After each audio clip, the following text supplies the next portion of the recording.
ქართლის ცხოვრებიდან ვიგებთ, რომ როდესაც ქართველიერი გაქრისტიანდა და ამის შესახებ კონსტანტინოპოლის იმპერატორს ემცნო, მას უთქვამს: იბერიის დიდი ერი გაქრისტიანდა და ჩემს მეგობრად იქცა.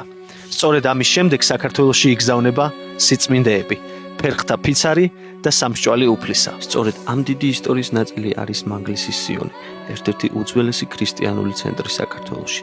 მისი ისტორია მე-4 საუკუნიდან იწყება, როცა იმპერატორ კონსტანტინეს მიერ ქართლში გამოგზავნილმა ეპისკოპოსმა აქ პირველი ეკლესია ააგო და მასთან ერთად ჩამოიტანეს წმინდა ჯვრის ნაწილი.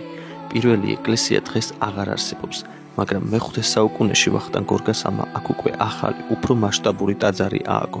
ვახტანგ გორგასლის მიერ დაარსებულ საეპისკოპოსოებს შორის მანგლისი რიგით მე-4-ად მოიხსენიებოდა, ხოლო დღევანდელი სახე მანგლისის სიონმა მე-11 საუკუნეში მიიღო, როცა იგი გააფართოვეს და საფუძვლიანად გადააკეთეს. ტაძარი აგებულია რუხი ბაზალტის ქვით, გამოირჩევა მასიური ფორმებით და ამავე დროს თავშეკავებული, ზუსტად შერჩეული ჩუქურთმებით. მანგლისის სიონში ერთ-ერთი ყველაზე საინტერესო ნაწილი სწორედ მისი მოხატულობაა. გუმბათის ყელში მხატვარმა სივრცე 6 ნაწილად დაყო და შექმნა ქრისტიანული ხელოვნებისთვის ერთ-ერთი ყველაზე მნიშვნელოვანი კომპოზიცია – ვედრება. აქ გამოსახულია ქრისტე, ღვთისმშობელი და იოანე ნათლისმცემელი. მათ შორის კი წმინდანები, რომლებიც მთლიანად ავსებენ სივრცეს და ხელში გრაგნილები უჭირავთ წარწერებით.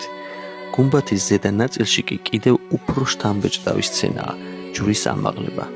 ცის ფონზე 4 ანგელოზი აღმართავს ჯვარს, თუმცა დღემდე მხოლოდ ერთია შედარებით კარგად შემორჩენილი და მისი სახელიც ვიცით – რაფაელი. მაგრამ აქ არის კიდევ ერთი ძალიან უცნაური და იდუმალი გამოსახულება. გუმბათის ქვედა ნაწილში ჩანს ლომზე ამხედრებული მამაკაცი, რომელსაც ხელში სიუხვის რქა უჭირავს. მის შესახებ მრავალი განსხვავებული მოსაზრება არსებობს. დღეს კი უკვე იკითხება წარწერა მზე.